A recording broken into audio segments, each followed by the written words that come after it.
Versículo 13 diz assim: vós sois sal da terra. Se o sal perde o sabor, com que lhe será restituído o sabor? Para nada mais serve senão para ser lançado fora e calcado, em outras traduções, e pisoteado pelos homens. Vós sois a luz do mundo. Não se pode esconder uma cidade situada sobre uma montanha, nem se acende uma luz para colocá-la debaixo do alqueire, mas sim para colocá-la sobre o candeeiro, a fim de que brilhe a todos que estão em casa. Assim, brilhe vossa luz diante dos homens, para que vejam as vossas boas obras e glorifiquem vosso Pai que está no céu. Palavra da salvação. Por favor, aplaude a palavra de Deus, por favor, por favor, por favor. Muito obrigado, muito obrigado. Pois bem, o contexto dessa passagem importa para aquilo que eu vou pregar. Neste momento aqui, nós estamos lendo a passagem que inicia em Mateus 5, versículo 1, que começa com o Sermão da Montanha.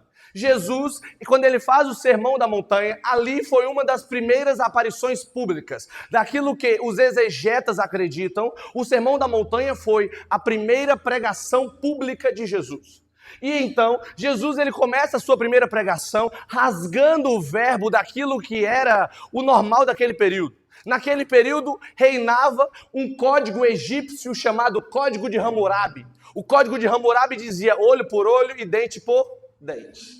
E aqui Jesus, ele começa já na sua primeira pregação, falando que com ele não seria desse jeito. Enquanto lá, aqui se faz, aqui se paga, Jesus começa a falar sobre as bem-aventuranças. E ele começa a falar, bem-aventurados os que têm coração de pobre, porque deles é o reino do céu. Bem-aventurados os que choram, porque serão consolados. Os mansos, porque herdarão a terra. Os que têm fome e sede de justiça, porque serão saciados. E ele faz 9 bem-aventuranças, falando dos puros de coração, porque iriam ver a Deus, os pacíficos, os mansos e humildes de coração, porque serão chamados filhos de Deus, bem-aventurados os perseguidos por causa de mim, porque deles é o reino dos céus. Então Jesus começa a falar de algo que iria romper aquilo que o povo esperava. O que eu tiro de tudo isso é, Jesus ele já inicia, antes de falar de ser sal e luz do mundo, Jesus já começa a quebrar os paradigmas daquele tempo. E Jesus já começa a quebrar a nossa mente hoje. Talvez você chegou o sábado passado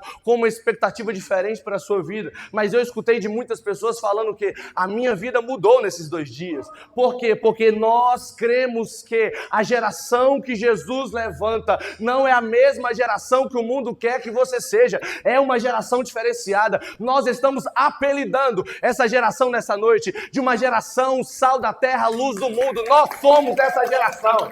Muito obrigado, profeta. Glória. Pergunta para quem está do seu lado, você faz parte dessa geração, bicho? E aqui, eu vou ser direto e reto, tá? Na prática é o seguinte, quem faz parte dessa geração tem características muito específicas.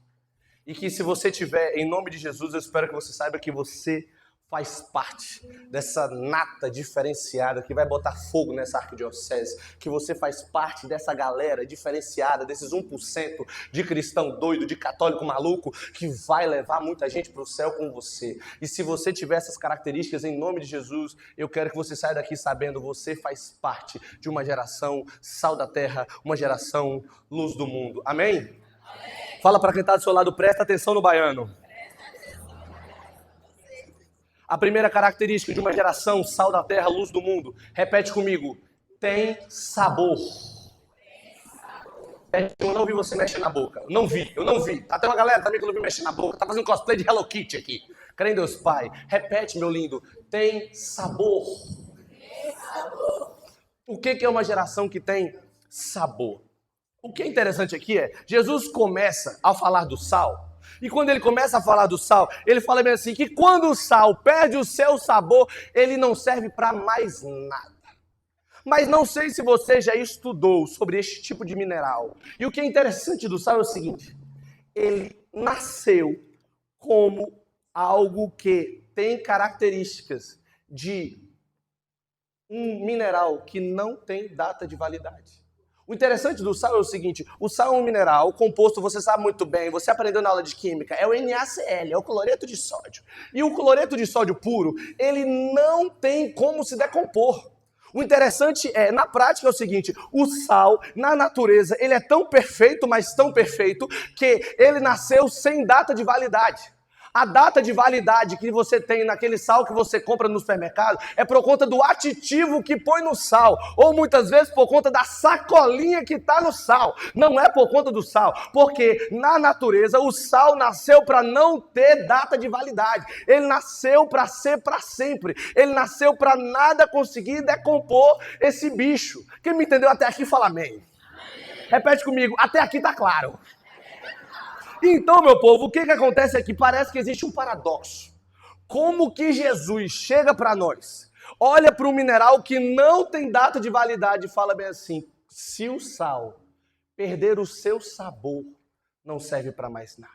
Mas a resposta é, o sal ele não tem como perder o seu sabor? Como então que Jesus fala que o sal vai perder o seu sabor e vai ser pisado pelos homens? É um paradoxo. Pergunta para quem está do seu lado, você entendeu o que está acontecendo aqui ou não? Pergunta para quem está do outro lado, qual a resposta para essa pergunta? Pergunta para mim, meu lindo, qual a resposta para essa pergunta? Querido, a resposta é o seguinte, só tem um jeito para o sal perder as suas funções. E o sal só tem como perder as suas funções em um único contexto, um contexto muito específico que Jesus passava na época, que é quando o sal se mistura com a terra. Eu vou explicar para você o que acontece. Naquele tempo era o seguinte, a maioria das reservas de sal vinha do Mar Morto.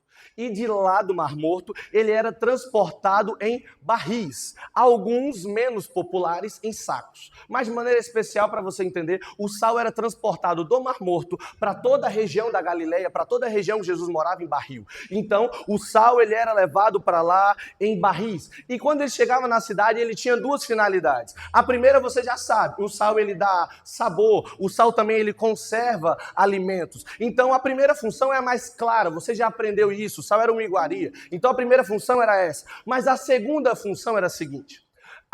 A região onde Jesus morava, apesar de ser uma região muito quente, tinha invernos muito gelados. E é por isso que a gente encontra relatos em Jerusalém de momentos de inverno onde passava dos graus negativos. Então, em regiões desse tipo, acontece muito de nevar. Então, o que o sal também era usado? Quando a neve cobria a terra, a gente pegava o sal que muitas vezes tinha sido derrubado de um barril, que tinha tido contato com a terra, a gente pegava este sal que agora não podia ir para os alimentos mais e jogava este sal para tirar o gelo que cobria as calçadas. Porque quando o sal encosta no gelo, ele derrete. Então você não escorregaria mais. Por quê? Porque virou uma poça. Então naquele contexto de Jesus, o sal servia para, primeiro, ele dava sabor, mas segundo, ele tirava o gelo do ambiente. Quem me entendeu, fala amém. Quem me entendeu, fala aleluia. E aqui eu vou chegar onde eu quero chegar, tá, meu lindo? Aqui é o seguinte, quando o sal se mistura com a terra, quando o sal se mistura com a lama, ele só serve para aquilo que Jesus disse, ele só serve para ser pisoteado pelos homens. Então eu vou traduzir para você, quem é o sal nesse dia de hoje? Eu e você. Então o que eu quero que você entenda aqui é o seguinte, no projeto de Jesus, nós, sal nesta terra, nós nascemos para nada decompor a gente, nós nascemos para eternidade, nós nascemos sem data de validade, nós nascemos para nada conseguir nos estragar, nós nascemos assim como o sal, para ser um produto durável e muito durável, mas quando nós que estamos sendo transportados no barril, que eu estou apelidando agora de Jesus, quando nós estamos envoltos no barril de Jesus e simplesmente nós somos jogados sobre a terra, quando nós caímos sobre a lama, desculpa dizer, mas nós sal, que nascemos para a eternidade, que nascemos para funcionar, funcionar. Quando nós nos misturamos com a lama, quando nós nos misturamos com a terra, nós perdemos o nosso sabor. E desculpa dizer, se você hoje voltar a se misturar com a lama do passado, você perde o seu valor, você perde sua serventia, você não tem mais sabor, você só servirá para ser pisoteado, esmagado pelos homens. Aleluia! Pergunta para quem está do seu lado, você está entendendo o baiano, irmão? Repete comigo, eu estou entendendo tudo. E querido, é isso que eu quero que você entenda. A geração sal e luz não tem mais direito de se afastar do barril chamado Jesus. Não tem mais. Nós somos o sal que agora encontramos com onde precisamos estar armazenados. E onde nós estamos armazenados chama o coração sagrado do nosso Senhor e Salvador. Nós não podemos sair de lá mais. Se nós sairmos do coração de Jesus, nós voltamos para a lama, nós voltamos a ser pisoteados pelos homens. Eu espero que você entenda agora no início dessa pregação. Você não pode voltar para o lugar que você pediu Deus para te tirar. Não pode mais, não pode mais. Provérbios 26, versículo 11 diz para nós: o cão não pode retornar para o seu vômito. Segundo Pedro, capítulo 2, 22 diz: a porca lavada não pode voltar a andar no lamaçal. Você e eu não podemos voltar para a lama que Jesus nos tirou. Nós somos sal. O sal nasceu para ter sabor. O sal nasceu para conservar. O sal nasceu para colocar gosto nas coisas, para colocar alegria nas coisas, para colocar tempero na vida. Nós não nascemos para ser pisoteados pelo homem. E quando que isso acontece? Quando, infelizmente, nós voltamos para a lama do pecado. Lá não é nosso lugar mais. Quem me entendeu, fala amém. Amém. Repete comigo, eu não nasci para a lama. Eu nasci para a eternidade. E aqui eu queria falar uma denúncia para você hoje aqui, tá? A lama do mundo não pode mais tirar o seu sabor. Não pode mais. As coisas do mundo não podem mais tirar o seu sabor. E aqui Jesus exorta sobre isso na parábola do semeador. Em Mateus capítulo 13, 22, Jesus fala que a semente, quando é lançada no terreno com espinhos, ela até cresce, ela até floresce, mas os espinhos sufocam. A lama que hoje é o mundo, querido. A lama é a vida velha, desculpa dizer, mas o rei-flama não tem serventia. Se a gente jogou a semente e ela está nascendo no terreno espinhoso, o terreno espinhoso eu estou chamando aqui, na analogia da parábola que Jesus fala do sal e luz do mundo, eu estou chamando aqui de lama. Este terreno espinhoso hoje é o mundo que nós estamos vivendo. O que eu estou falando para você é o seguinte: o rei-flama não tem serventia. Se quando a gente sai do rei-flama, a gente volta a andar com a amizade que não presta. O rei-flama não tem serventia. Se depois do rei-flama a gente volta a encher a cara de novo. O rei-flama não tem serventia. Se depois do rei-flama a gente volta a andar em balada, a gente volta a ir para boteco, a gente volta para a vida velha, a gente volta para o lamaçal que Deus tirou. O rei-flama não tem serventia. Se depois de um retiro como esse, você volta a comer o vômito que você jogou fora. Eu estou falando para você hoje é o seguinte: você não pode mais voltar para o lugar que Deus quis tirar você. Não pode mais. Nós não aceitamos mais. E uma geração sal e luz, em nome de Jesus, precisa entender: nós nascemos para dar sabor a este mundo. Nós não nascemos para andar de mãos dadas com este mundo. E desculpa dizer, querido, nós somos o sal da terra. Nós não somos o caramelo da terra. Nós não nascemos para ser fofos com o mundo, para ser amáveis com o mundo, para ser docinho de coco na mão do mundo. Nós nascemos para ser sal, para ser salgado, para ser salgado. Aleluia! Fala para quem está do seu lado, acorda para a vida, bicho. É isso que nós precisamos ter hoje. E aqui eu já queria falar uma coisa para você. Nós estamos aqui numa comunidade de irmãos que em nome de Jesus pode te ajudar a viver isso. Eu sei que tem coisa que não é do dia para a noite. Davi que está aqui não me deixa mentir. Quantos irmãos nossos que a gente tem que fazer um pastoreio demorado, que às vezes para vencer as tribulações, o mundo, é dia a dia, é todo dia. É que eu falo isso hoje, amanhã você está no boteco tomando todas para comemorar o jogo do Mengo. Você é doido, bicho. Então, infelizmente, tem coisa que é gradativa e eu entendo isso, mas aqui nós estamos entre irmãos. Nós podemos se ajudar. Nós podemos se ajudar. Chega de sofrer sozinho, chega de sofrer calada, chega de apanhar sozinha, chega de passar labuta sozinha, chega de chorar sozinho, chega de sofrer sozinho. Nós temos irmãos que estão salgados que nem nós, que podem nos ajudar a vencer essas coisas. Nós estamos em comunidade e em nome de Jesus, você não está mais só. João 16:32 diz para nós: no mundo há vez de ter aflições, mas coragem, pois eu venci o mundo. Aleluia, Senhor. Aleluia, meu Deus. Pode aplaudir, pode aplaudir. Muito obrigado. Repete comigo: sabor. A segunda coisa de quem é sal e luz do mundo. Repete comigo: sede. Pode ser melhor, fala assim: traz sede. O que é trazer sede?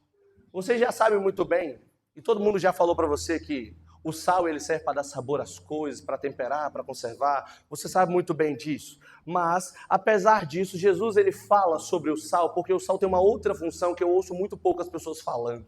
Eu queria muito trazer essa função para nós nessa noite. A realidade é a seguinte: existem muitas funções do sal. Então Jesus fala que nós somos sal porque o sal é uma iguaria? Sim, com certeza. Então se o sal é uma iguaria, significa então que nós somos especiais. Nós não somos gente qualquer. Nós não somos aleatoriedade. Nós não somos fruto do acaso. Nós não somos fruto de uma rapidinha aleatória dos nossos pais. Nós somos planejados por Deus. Fala para quem está do seu lado: você é estranho, mas Deus te ama, bicho. Então nós somos uma iguaria? Sim, também. Mas a palavra também diz que o sal também serve para conservar. O sal ele conserva os alimentos. Nós também precisamos ser assim? Sim, com certeza. Também traz sabor? Precisamos ser assim? Com certeza. Mas eu queria falar sobre uma outra função sobre o sal. O sal ele conserva alimento, o sal ele é uma iguaria, o sal ele dá sabor. Mas uma coisa que uma geração salgada faz, ela traz sede. Pessoas que estão imersas, pessoas que são salgadas no Senhor, fazem com que as pessoas tenham sede de Deus. O que eu estou falando aqui é o seguinte: imagine uma comida muito salgada. Imagine aquele parente seu que não sabe fazer churrasco e erra a dose no sal grosso, e erra a dose no sal de parrilha, e a carne está salgadíssima. Qual é a primeira coisa que você faz depois de comer um alimento muito salgado? Você tem sede. O que eu quero que você e eu sejamos nessa noite é esse alimento salgado que vai fazer com que as pessoas sintam sede de Deus quando encontrar a gente, que as pessoas encontrar conosco, assim quando encontramos com um alimento salgado, as pessoas procurem o Senhor, porque essa é a nossa geração, a geração que dá sede de Deus. As pessoas precisam ver Deus na gente, precisam passar por nós e sentir o cheiro da eternidade, precisam sentir o cheiro do céu, precisa ter sede de Deus quando encontrar com você. Aleluia! Fala para quem está do seu lado: você precisa ser sal. Tem gente que já tem a pele oleosa, já está quase salgado já, tanto que não toma banho. Crê em Deus Pai, que nojo. Mas essa é a nossa função também. A gente precisa trazer sede para as pessoas. E aqui eu preciso fazer uma denúncia muito séria. Qual é o problema nosso hoje? A gente está ficando cada dia mais amargo. Cada dia mais azedo. Toda vez que a gente olha para a cara de umas pessoas, parece que as pessoas estão com prisão de ventre, estão com a vontade de cagar, tá vontade de ir ali na Pacheco comprar um supositório e falar: usa esse supositório. Para ver se você melhora, porque você deve estar com prisão de ventre, só pode. É uma cara de gente estranha, de quem ou está com fome, ou está morrendo, ou alguma coisa está acontecendo. É gente que está doida, é gente dodói, é gente dodói. E querido, sabe o que está acontecendo hoje conosco? Gente assim não consegue trazer sede de Deus. Por quê? Porque quando você abre a boca, ninguém ouve Deus nas suas falas. A gente só vê reclamação, só vê murmuração, só vê encheção de saco. Você não se dá bem com ninguém, ninguém consegue se dar bem com você. Você começou a ter problema com todo mundo, você é um imã de problema. O que está acontecendo conosco? É gente que não consegue trazer sede de Deus para as pessoas. Eu queria que hoje aqui nessa igreja se levantasse pessoas, homens e mulheres, que trouxessem trazem os outros para perto de Deus. As pessoas precisam olhar para você e ter vergonha de oferecer para você algum evento que não seja da igreja. As pessoas precisam ter vergonha de oferecer para você algum evento que possa ser ocasião de queda. As pessoas precisam olhar para você e falar: para essa pessoa eu nem ofereço a cerveja. Por quê? Porque ele é sal, ele é luz do mundo. Eu não consigo, não tem como. Mas o que tem acontecido? A gente não tem cheiro de Deus mais. A gente não tem cara de céu mais. A gente tem cara de murmuração, tem cara de raiva, tem cara de estresse, tem cara de gente dodói. Você precisa mudar essa fuça que você tem. Alguém aplaude, pelo amor de Deus.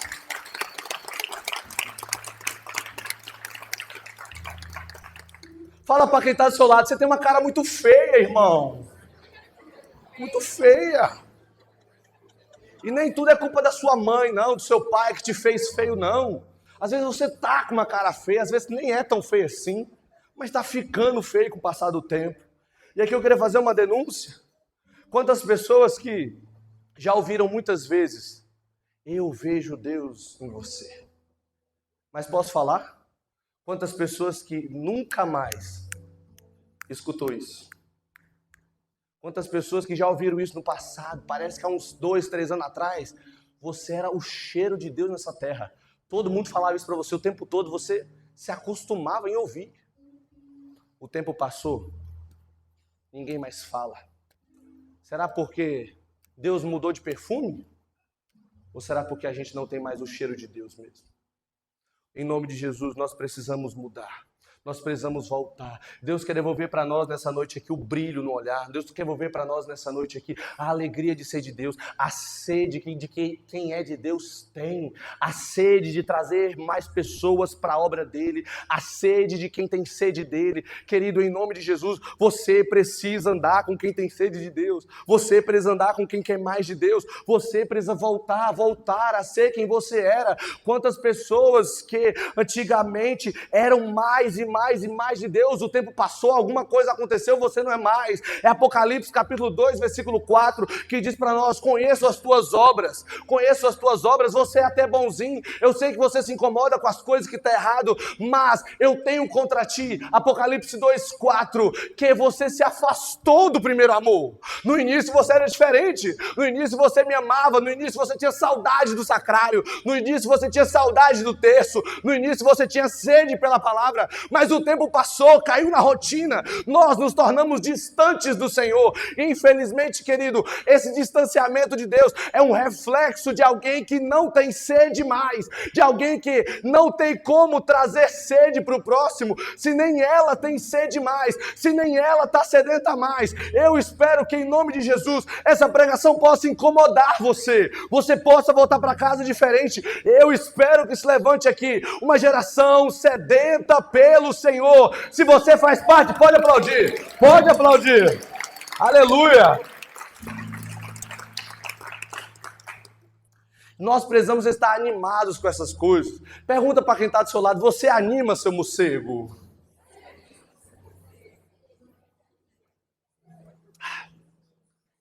Gabriel tomou minha água toda. Cadeira. Existe mais uma última coisa nos últimos 4 minutos que eu tenho para a gente falar aqui nessa noite, que também é uma característica de uma geração sal e luz neste mundo. Repete comigo: iluminar o mundo. É a última coisa. Abre a boca, cara, deixa eu te escutar. Repete: iluminar o mundo. Querido, eu queria que você soubesse, essa parte do versículo 14 que Jesus fala para nós sermos luz deste mundo, é tão séria, mas tão séria, que Jesus vem falar ela novamente em Lucas 8,16, quando ele fala bem assim, com outras palavras: ninguém acende uma lâmpada para pôr debaixo da cama, mas a põe sobre um castiçal. Aqui, Jesus ele fala de outros modos: ninguém acende uma luz para colocá-la debaixo do alqueire. Lá ele fala debaixo da cama. O interessante aqui isso é tão sério, mas tão sério, que no Novo Testamento a palavra trevas aparece 31 vezes, enquanto a palavra luz é falada 77 vezes. O interessante aqui é o seguinte: nós precisamos ser a luz neste mundo, porque apesar das trevas aparecer, a luz precisa aparecer pelo menos 2 vezes mais. Então a gente precisa ser de Deus pelo menos o dobro de vezes que o mundo é do mundo, que o mundo pertence a Satanás. Pelo menos 2 vezes mais do que as pessoas estão entregues nas mãos do inimigo, nós precisamos estar entregues nas mãos de Jesus, para que a luz nossa possa conseguir cobrir as trevas daqueles que estão nas mãos de Satanás. O que eu quero que você entenda aqui nessa noite é o seguinte: nós precisamos ser canal de luz para as pessoas. Se até aqui você me entendeu, fala amém. E eu vou desmistificar isso, para não parecer algo meio filosófico, meio distante demais, eu vou trazer o português claro. O português claro, enquanto o sal, ele vem falar para nós de condutas interiores, eu acredito que, verdadeiramente, quando nós falamos de luz, nós estamos falando também da evangelização. Nós estamos falando de chegar no próximo. E sobre chegar no próximo, o Senhor colocava no meu coração que tinha 2 coisas que a gente precisa ter para poder ser luz neste mundo. A primeira coisa, fala comigo assim, parresia. É com P, P-A-resia. Repete, parresia. Tem gente que não sabe falar. Repete de novo, meu lindo, língua presa, parresia. Pergunta para quem está do seu lado, que peste é parresia? Querido, parresia é uma palavra grega que significa um anúncio corajoso de algo.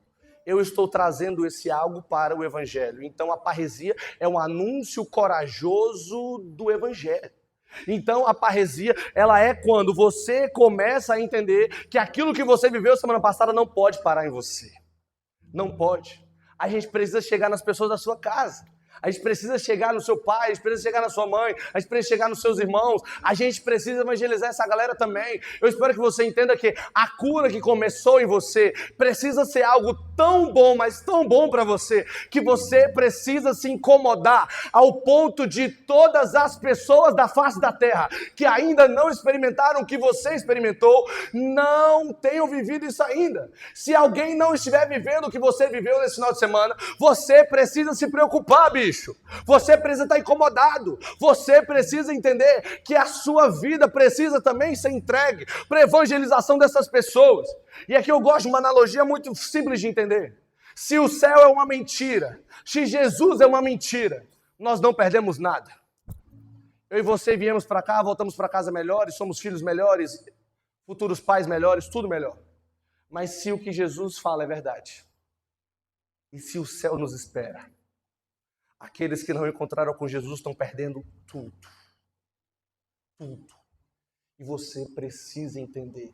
Nós não podemos deixar os nossos irmãos perderem tudo. Nós precisamos gastar as nossas energias para isso. Eu descobri isso no ano de 2017, com 14 anos de idade, quando eu fui uma vez batizado no Espírito Santo, no retiro de Crisma, e eu voltei para casa doido, e eu falei, cara, eu preciso fazer os outros experimentarem aquilo que um dia eu experimentei, porque o meu coração queimou. É por isso que hoje eu estou me matando de pregar, é por isso que eu faço uma pregação a cada 3 dias, é por isso que eu estou fazendo 110 no ano, eu estou doido, mas eu preciso gastar os meus dias. Por quê? Porque tem gente que precisa sentir o que eu senti um dia, porque não foi mentira o que eu vivi. Eu preciso levar para as pessoas um pouquinho do amor que um dia Deus derramou sobre esse miserável que vos fala. E você precisa entender isso. Querido, você talvez tenha um irmão, tem um pai, tem uma mãe, tem uma irmã que precisa conhecer Jesus. Você precisa ter parresia. Parresia é autoridade, parresia é coragem, parresia é entender que a sua vida precisa iluminar a vida daqueles que não conhecem Jesus Cristo.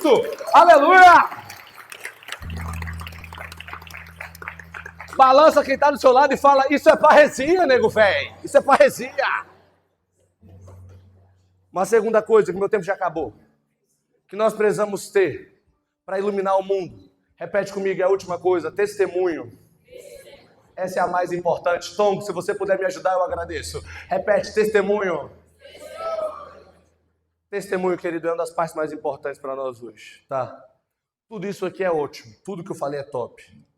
Mas se você não viver o que nós estamos falando aqui, você vai ser só um hipócrita, que fala uma coisa e vive outra. E desculpa dizer, nós não somos a geração dos faço o que eu mando, não faz o que eu faço.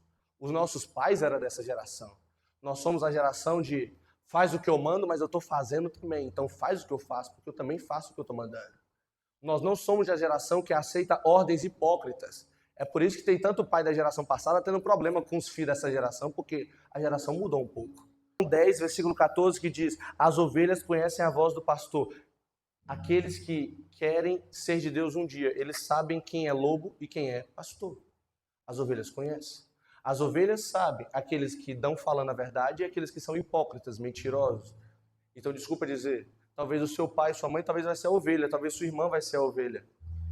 Mas a ovelha sabe quem é lobo e quem é pastor. Se a gente se comporta como lobo, age como lobo, fala como lobo, mas no final do dia fala: vem para a igreja, porque aqui Deus tem uma coisa para você. A gente fala: você é lobo, você não é pastor, você não vai cuidar de mim. O que eu estou falando para você é o seguinte: se não tiver testemunho, de nada vale. Então o que eu estou te pedindo hoje aqui, filho, você precisa já entender. O grupo de Jovens Just é um canal de graça para nós, tem sido um canal de graça para mim, mas aqui é para quem quer mesmo ser de Deus.